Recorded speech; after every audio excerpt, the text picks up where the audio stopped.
Thursday, September 19th. TH's episode of Days of Our Lives delivered a whirlwind of emotional chaos, unexpected alliances, and a dangerously unraveling mind.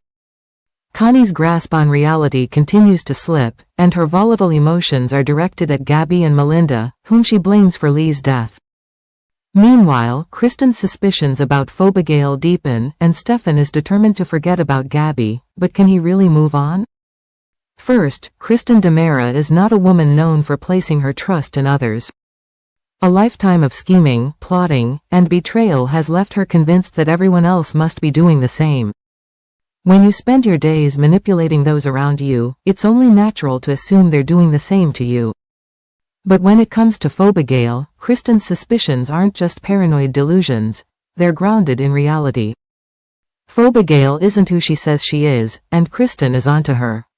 But being right and getting others to believe you are two very different things, especially in a town like Salem. Kristen's biggest challenge now is convincing Chad. As Fobigale continues her charade, Kristen knows it's only a matter of time before everything comes crashing down.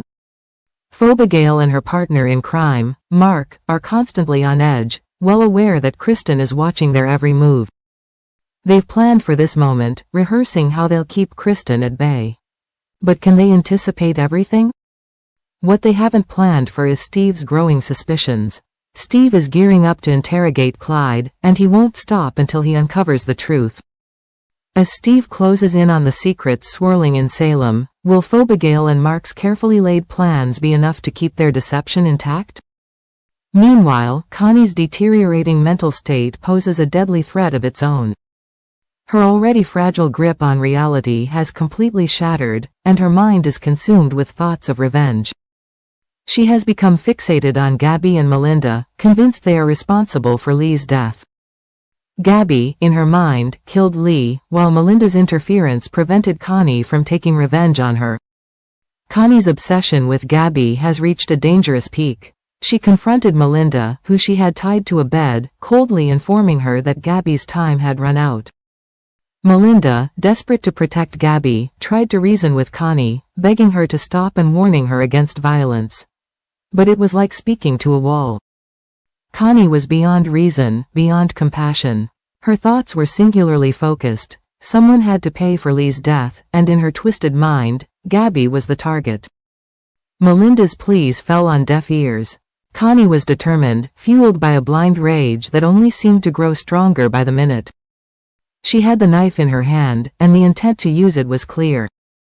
Gabby and Melinda were caught in the crosshairs of her delusion, and nothing seemed capable of stopping the storm that Connie had unleashed upon them.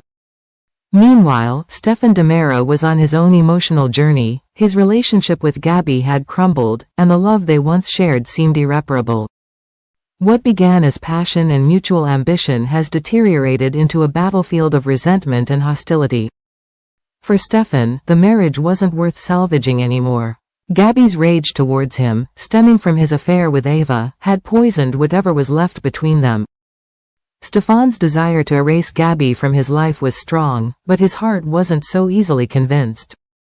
As he wrestled with his feelings, he realized that forgetting Gabby wouldn't be as simple as he thought.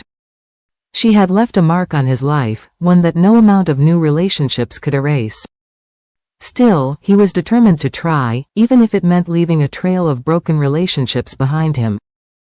Thanks for watching. Goodbye.